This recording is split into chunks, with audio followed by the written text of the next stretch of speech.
Welcome back to another One Bev podcast. Thank you guys for tuning in for another episode. Today, we got a very special guest. First One Bev guest in history.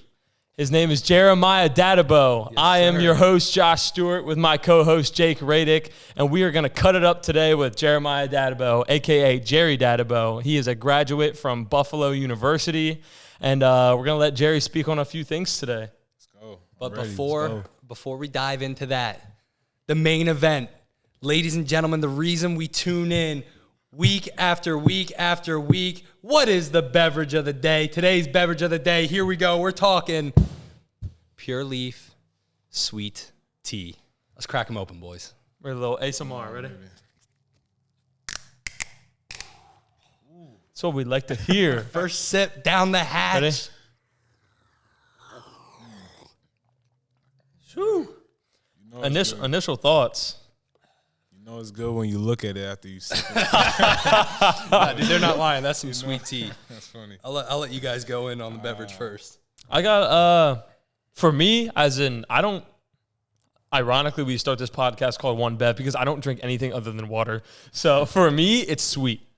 Like, it's obviously in the name, sweet tea, but for me, it is a pretty sweet drink. It's sweet. It's sweet. How sweet? 42 grams of sugar. Oh, here we go. 42 grams of sugar sweet. Oh, my goodness. Come on, Pure Over Leaf. 150 calories in one bottle. That's how sweet this thing is. This was Jerry's pick. He came up with two beverage ideas. Man. This one won out. So, Jerry, dive in on the bev. Let's Look, hear it. I'll tell you, it's like a half step down from coffee. I've been drinking a lot of tea. You know what I mean? Teas, guy. you know, it's a Big tea go-to. Ice. Yeah, more so ice. I say that. Yeah. Big win of this beverage. 70 milligrams of caffeine. Man. Yeah, we're having this podcast here at 10 o'clock at night, and we're about to have 70 milligrams wired. caffeine. Hopefully we're not up too long. All right, so out of 10, what are you guys giving it? Where do you power rank Pure Leaf Sweet Tea on your beverage leaderboards? For me, probably like 5 or 6. Again, I don't really like sweet stuff like this. I don't really have a sweet tooth. So for me, 5 or 6. I'd say more so it's probably the flavor. Sweet tea. If you're looking for that energy boost, I feel like lemon, that probably would get a higher rating. This one, I give it 6. Lemon. Okay. I did look at the lemon one. I did, but I had to stick to it said sweet Lemon tea. was enticing. Yeah. See, I would be more inclined to drink like lemon sweet tea. Would it be like lemon sweet tea or just like lemon tea? You know what I Lemon mean? sweet tea, I think it was. Lemon sweet tea. Yeah. Okay. Yeah, I'm popping at, somewhere 4.5 to 5.5. I don't drink sweet beverages like that. And this one is very sweet. Yeah.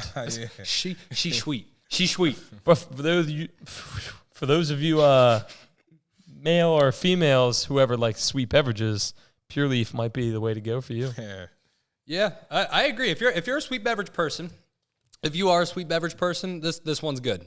This one's good. It's worth a try if you've never tried it before.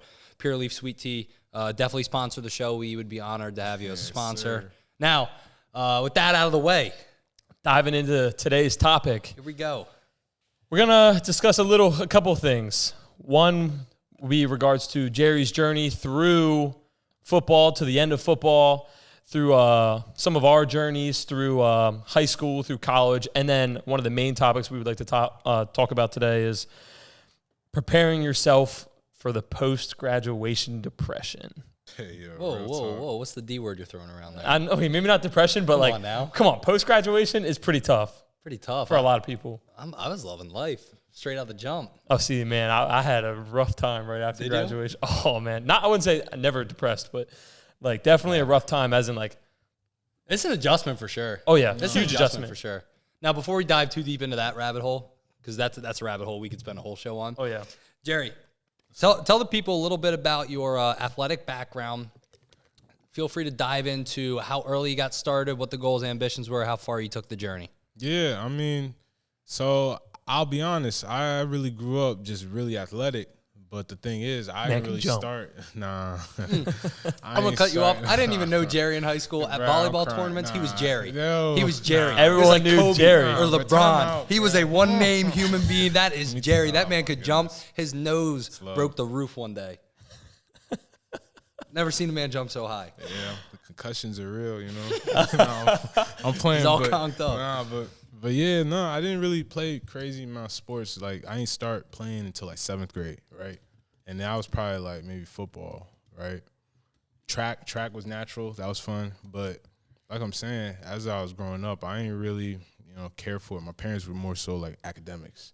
So you were an academic weapon? It was, well, I ain't gonna lie, it come natural to me. I'll be honest, but yeah, it was more so we had to focus on that. Math 24 champ. I love Math 24. Same, bro. I actually did an elementary school competition for Math 24. Yes. Were you always the kind of kid in elementary school that like loved flashcards? Man, if they have 4 numbers and had to equal 24 on them, that was fun. I did that real quick. Even if I didn't know it, I think I'm gonna be on the fly, hit it real quick. Oh yeah, that's if you guys play Math 24, one, if you're a grown adult playing Math 24, pick a hobby. 2, if you are doing that, you tap before you know the answer. Oh my goodness. And then you figure it out while everyone's waiting for you to talk. I don't know if I've ever played that. Do. Math 24. It's so fun, bro. Oh man, it's competitive. It's Nobody used to play me. I think it was 4th grade. No one would play me. It was only the teacher. Huh. They were all scared. They were all scared. All right, so continue your story. Back to Jerry. But yeah, no. So just growing up, it was more academics, and then 7th grade was first year I really got to try it. 8th grade, horrible. I didn't really play. My grades weren't good, so I couldn't play in 8th grade. 9th grade, Keep them grades up, man. You know what I'm saying? Like I was right there with you. Gotta learn that lesson. You learn it early, like, and it's not even hard stuff you're learning in class. It's just more so like focusing and being able to put time aside to get it done. I don't know what I was doing, but I wasn't getting it done. or what? Lack of like real talk, man. At an early age, it's real. So when did it click for you? Both academics were allowing you to play, and then athletically you started catching your stride. I'd say even that year, that 8th grade year, because I got to run track again. Like, yeah, I got to run track that spring. So my grades definitely made the jump. It wasn't hard stuff. It was just more so focus. Made the jump, pun intended. Like, oh, my goodness. But, yeah, no. So when did you start playing football then? So football, really 9th grade. 9th That's grade? legitimately, yeah. Tell the people what positions you were. Man, so camp, I came in wanting to be like Jerry Rice, receiver. Then I got to play some running back. Oh, man, I really wish I would have gotten there and started blooming that quarterback. Red, too. If you had to pick, Red, too, I really wish. If you had to pick a favorite, well, which one of all the positions you've played would be your favorite? I'll be honest, running back, but running back the most dangerous. Like it's fun. Like when you break and you your get lifespan loose. ain't too high on there. Bro, nah. They're in the mix 24/7. Oh yeah. My goodness. But I'd probably say running back the most fun. So quickly touch upon how far you ended up taking football in your football journey. So I received a scholarship. I earned a scholarship. Let me say Earned. that. Yeah, Not given. That is earned. you know what I mean? Yes, sir. So University of Buffalo, did 4 years there. And then I actually did a grad transfer to University of Maine. I don't know if you guys were on that, but I was all over that. bro, yeah, it was a good time. Like Maine, if you ain't been out there, definitely gotta check it out. That's yeah. Do it in the summertime when it's bright, though. I took a visit to Maine late November. It's probably just cold the whole Bro, time. sun was cold. down. I looked at the watch. It was like 3:30. I was like, what is this? Yeah, bro. Nah. You going there in the winter, you better be ready to hibernate. Got like some 4 shallow foot of snow. Yeah. But Oh, man. nah. So, and then I got to get into like some semi-pro, like after, but with COVID shutting it down, I didn't really even get to do my pro day. COVID was a really hard time for a Oh, lot of athletes. Goodness. It's so, because look, think about it. As athletes, you only got a certain lifespan to Small maximize. window. Maximize your athletic ability. And Yep. time doesn't stop for no one. So COVID really robbing people. But you can't really make it an excuse because, that just comes with it. You think everything happens for a reason? I do believe that. I definitely do believe that. For sure. I feel like it's hard to have bitter feelings about things in the past that have kind of screwed up your path. At least what you thought your path was going to be. If you believe everything happens for a reason, I think it's easier to take the punches as they go. Man, what? Could you touch on how athletics has prepared you for future life as like a young adult? Oh my goodness. Everything is about details. Like everything, and in sports, that's probably the biggest challenge. And then with certain sports, you get more stressors. So Definitely. you get to have to focus on even more details. But yeah, life, man, adulthood, this is not really that difficult. It's just you got to be on your stuff and get the little things done. Attention to detail. Attention to detail, Yep. right?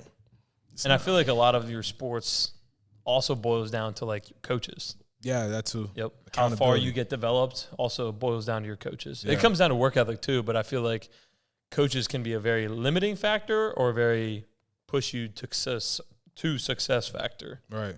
Is there a coach that stands out in your mind as someone who really guided you in developing as a man throughout your college career specifically, or high school if it's that prominent?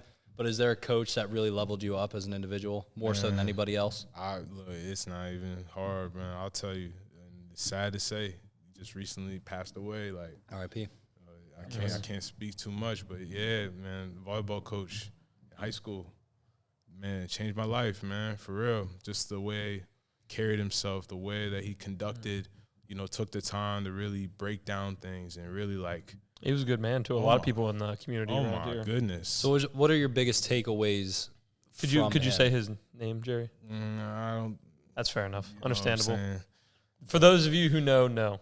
Yep, bro. He's a great man. Great man for sure. Rest in peace. Mm-hmm. Definitely still on that. What'd you say? What are the biggest lessons that he instilled into you? That no matter how crazy it gets, you gotta have the dignity to keep your composure. There's no need to ever be freaking out. And then no matter how stressful the situation is, if you're able to ground yourself and realize, this is the same thing I've been doing over and over and over and over again, just a different atmosphere environment, you can get yourself grounded. Let's get this done. You know what I mean? Let's take it. And that's something that carries into every avenue of life. That kind of touches on our topic from our first episode of getting comfortable being uncomfortable. Bro. So, if, again, you already know what you're doing. If you're comfortable in that environment, you have to make yourself comfortable in those stressful environments. High-level sports, too, caters to people who are able to control themselves in chaos. Yeah. Oh, yeah. When you got coaches barreling at you.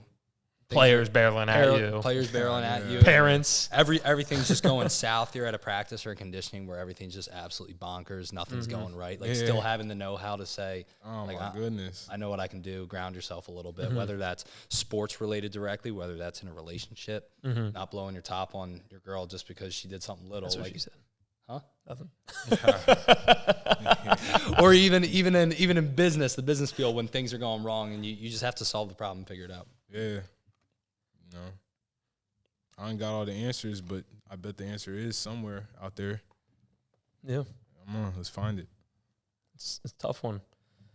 So we should jump into our little topic of, now that we know a little bit of a background of Jerry's story, could we touch on how your athletics kind of turned into the business that you own and you currently run? Yeah. Tell them about the business first. Overarching idea, what it is, who you serve. Man. Go ahead and paint the picture for them. So it's Jumping Gems. Now you gotta close your eyes and envision it, man. It's the future now.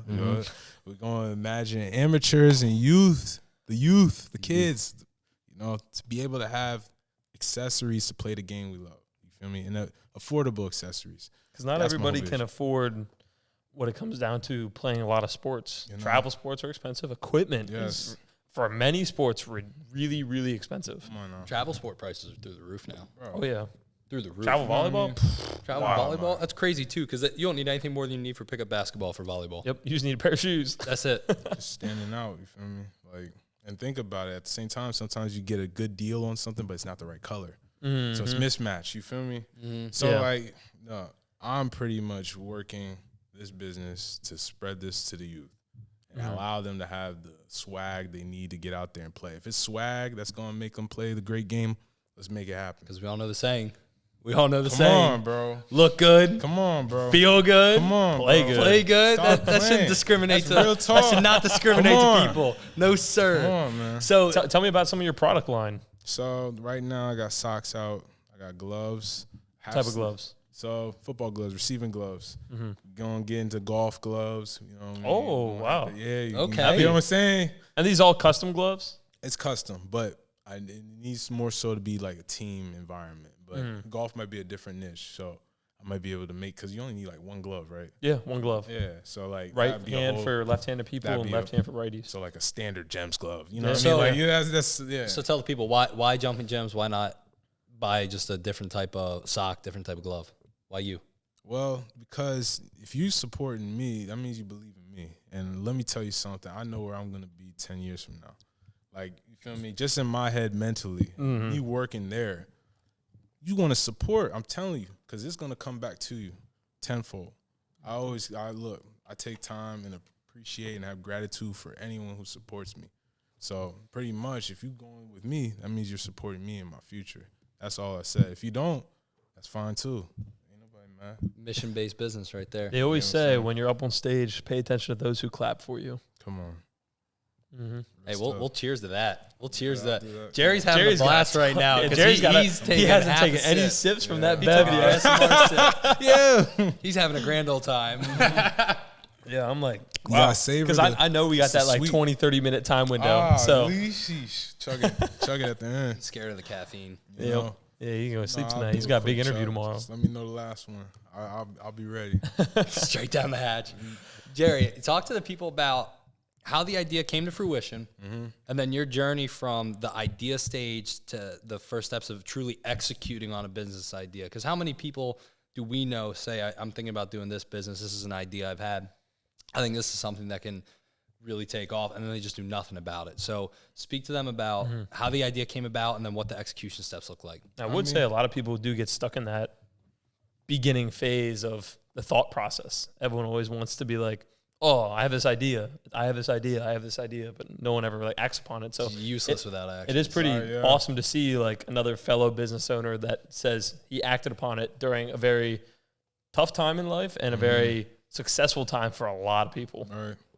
You know? Time to pounce. Hey, look, it's crazy, but most people don't do these things out of fear, you know? And then by the time they actually do want to pull the trigger or whatever, it's more so like there's a lot of other chaos going on for them to really get it done. So, like, I really think that, you know, Gems started out, like, you know, just more so as a way for me to also continue my athletic career, you know, like while I'm still playing football, while I'm still training, I can also be developing this on the side and still being involved in the football community.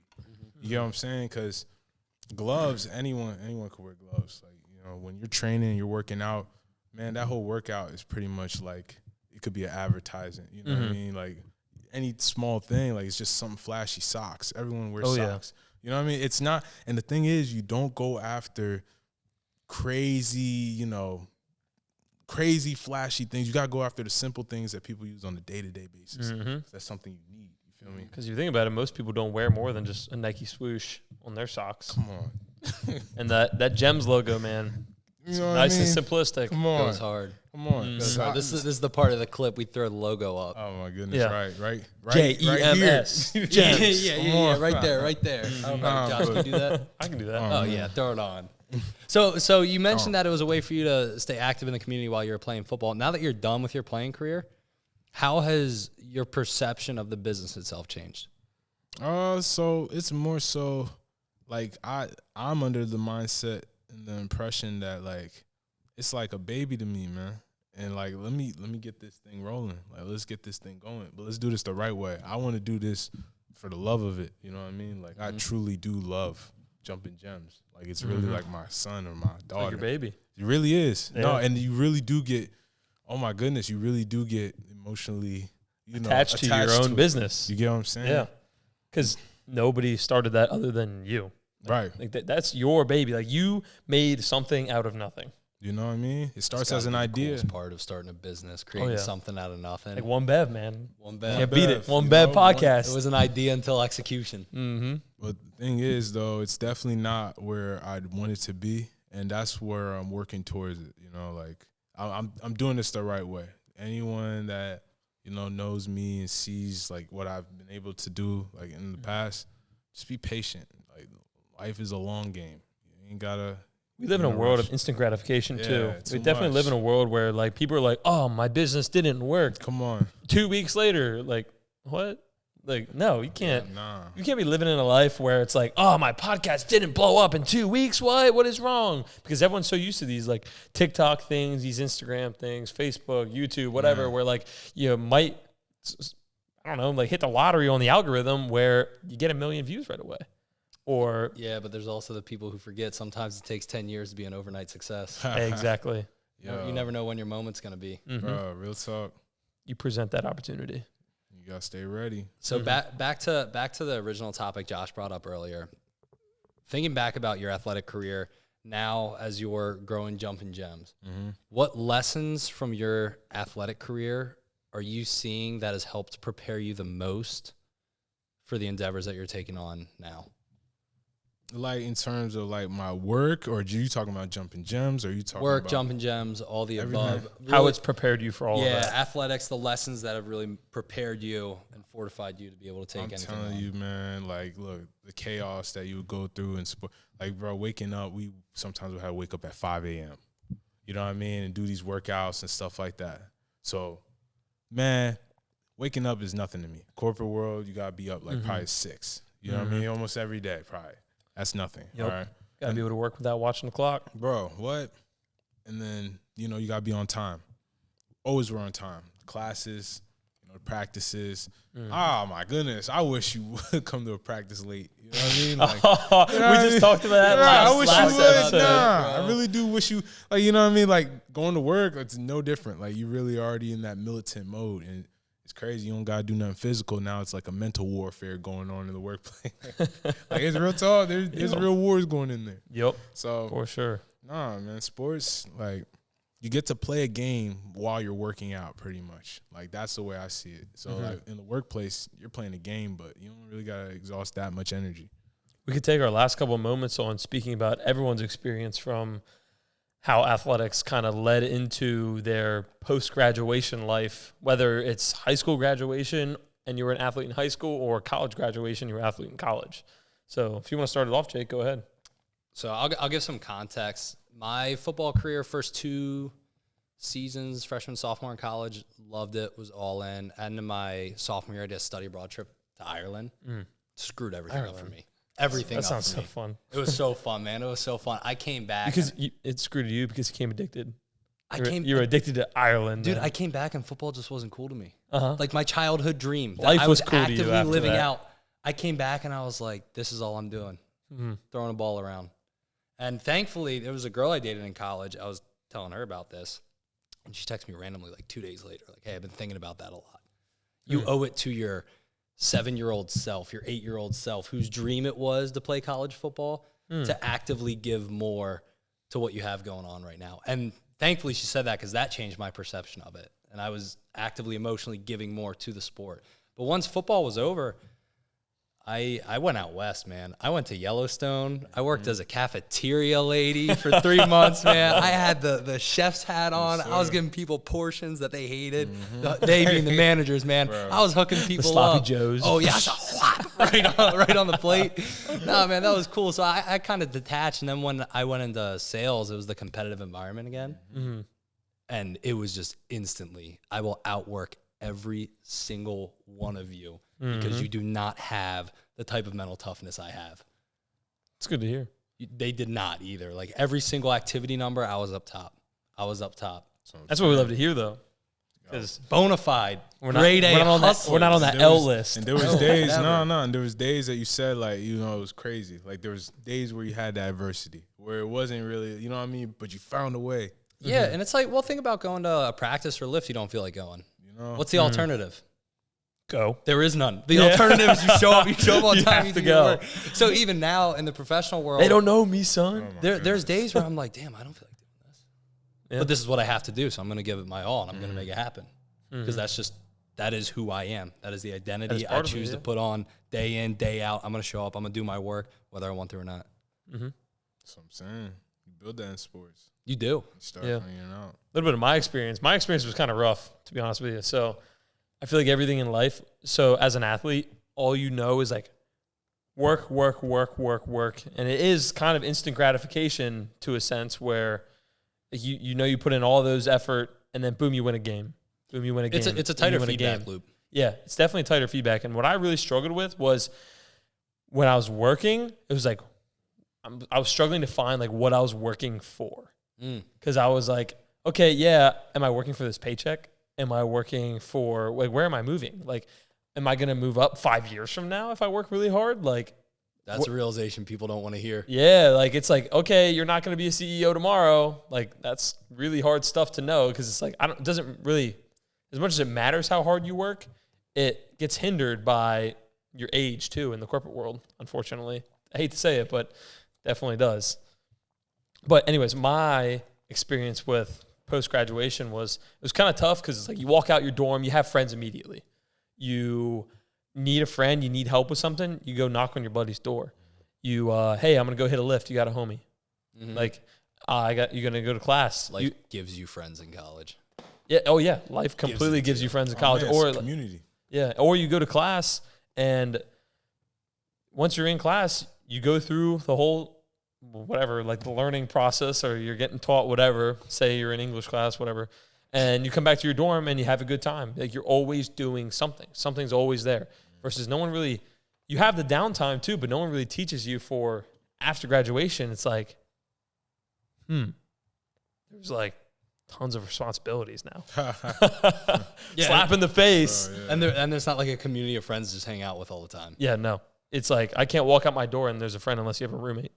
And after graduation, you don't want roommates anymore. Just need to say it. And if you do have a roommate, there better be some homies. Shout out my guy, Chad. That's your brother. Post-graduation, it was kind of tough because you don't have all those like immediate things anymore. And it always felt like right at the end of senior year, because of COVID and whatever happened, and I was ready to graduate, I kind of like almost got that like senioritis a little bit. But it was like senioritis in athletics a little bit as well, where it was like, oh, I'm excited to start my life. When will this be over? Instead of, I should have been saying, because now I really miss college sports, I should have been saying, oh, I never want this to be over. Because I almost wished it away a little bit, and it reflected in like my athletic ability. It reflected in my play, my stats, everything. Where then after graduation, I started like being so hard on myself because I was like, wow, like I felt as if I didn't give it my all. I felt like I could have been at the next level, but I was stuck there because I was so dead set on, when will this be over? I'm excited to get my life going. I want a paycheck. Say you were living with some regret there? Oh, it's like my biggest regret, for sure. Like, I wish I tried harder my last year, because I wish I wasn't so dead set on, like, granted, it sucked because we didn't have fans or anything, but I wish I wasn't so dead set on, when will this be over? I should have been dead set on, I never want this to end. I think the beauty in that, while it does suck that you had to live with that regret, talk about having a regret to face at 22. Oh, I know. How old are you? Like, bro, I was probably 21 or 22, What a great time to feel regret of some kind, have the mental capability to say and step back, I regret this a lot. These were the actions that led up to it. I do not want to do that again. It's just all mental, though. What's your story like, Jerry? Post-graduation, what was it like getting into the young adulthood? Look, so I'll tell you what, it's really about, it seems like it's like a carousel or like a game. Like, think about it. Elementary, you go first grade all the way to fifth grade. Then you go to middle school, sixth grade all the way to eighth, right? Senior year, same type of, escalation. Then college is your last one, really, until the real world, like, and it's you start all the way back at the bottom again. You feel me? Like, oh, you need to get a job. Oh, well, you don't got job experience. Oh, so we can't do it here. What you mean I don't got job experience? How am I supposed to get job? But you say it's entry level. Yeah, it's entry level. You know what I mean? Like, and all this other. So you got to figure out that game, and then finances and all this other stuff, and balance and time management. Everybody. College doesn't teach you that stuff. Don't teach you that stuff, and you put too much. They don't pressure. teach you how to life. They do not teach you how to life. Yo, what? So, you just got to realize, this life thing is so long, you can't put all that pressure on yourself. And that's why I started getting to the whole of, like, beating myself up, because I felt like, oh. You're not where you want to be. I'm not where I want to be. Yep. I feel like. I still beat myself up. I'm 24. I still, to this day, beat myself up. So like, I get what you're saying. Nah, it could get bad. Like, you feel me? I beat myself up less when I delete social media. Yeah, when I'm honestly, watching other people, I don't think about other people. Unfortunately, we need social media for One Bev. Oh shout out One Bev Podcast. Follow us today. Sponsor us today. Shoot us a message if you want your beverage to be featured on the show next to a fellow GOAT here to my left. Or if you want to be a guest star. Or if you want to be a guest star, like lump sum Jeremiah $10,000. You said 2,000? 10,000. You pay us 10,000. We're not paying for you. Yeah. Finish up, Jerry. Go ahead. My Sorry goodness. No. But yeah, man, it just feels like, you got to be patient with it, and you got to play the long game, because life a long game. You know what I mean? It's a long thing. Like, I don't know. So you really got to take your time and be in the moment, but be ready to learn every day. Because if you had to give a last couple words to some of the viewers, if they made it this far in the podcast, if you have, thank you. Thank you. But if Jerry could give some a final goodbye to some of our viewers, if you had any like words of wisdom or anything that can prepare for those young adults if they're about to graduate college, or even those who may feel as if they are struggling to be where they want to be. Man, I think, look, you consistently have to be evaluating like what you're really good at, and then put yourself around that, or like start something around it. You know what I mean? But show up every day. Every day, even though we don't want to, but you're so good at it that even the days that you don't got to, you're going to still get some progress out of it. You're going to get 1% or something out of it. You feel me? So that's probably the biggest thing I say. And, don't beat yourself up. Take your time. It's a long life's a long game. Long game. You keep using that word game. You keep using the word game. Bro, what's the? I mean, I agree. I'm team game here on this one. Team game. Tell the people why you use the word game though, and you don't just talk about life as its own event. It's games. We keep saying games. All decision making. Like wake up in the morning. Am I gonna brush my teeth? Am I gonna shower? Am I gonna leave? Yes. No. Yes. No. You saying it like people don't do it though. Like, you know what I mean? A lot of people don't do that. A lot of people don't do it. So like, you know who you are. So like I'm saying, no. But like it's a game. I'm seeing slight decisions like that, or getting breakfast, or getting gas. We in all the want morning. to be the main character, right? Main character type. Gotta be the main character of your movie. Man, I think one time in college I decided to get gas in the morning. Like, you know how you can get gas at night, fill your car up, and then in the morning you say, "Oh, I got enough time." Maybe it took me one time to learn that lesson. Nah, I'm never doing that again. I'm getting gas before I go to bed. You know what I mean? Like, it's a game. I'm trying to tell you. So play the game. Because if you watch the movie, right, no one remembers the side characters. No. Everyone always remembers the main character. So if you think of life as a game, be the main character. Be the main character. Step out of your box. Man, what? Jerry, had an absolute blast having you It's on been a the pleasure, show. man. Thank you very much. Oh, we're going handshake, bro. That's family. Appreciate my boy Jerry coming on. Come on. We've been Cap boys this for the off. longest time, so I'm going Bros for to life. do a little outro here while they finish up the Pure Leaf Bev Sweet Tea. Thank you again for coming back to another One Bev podcast. I am your host, Josh Stewart, with my co-host, Jake Radick, and our wonderful guest star, Jeremiah Dadeboe. Tune in next week for another episode. Who knows? Might have another guest star or not. It might just be Jake and I. Word. But We're chugging eggnog next week. Oh, God. Catch us on YouTube, TikTok, Instagram, Apple Podcasts, Spotify Podcasts, and Facebook. So give us a like, comment, follow, subscribe, and we will catch you in the next episode of One Bev. Cheers, baby.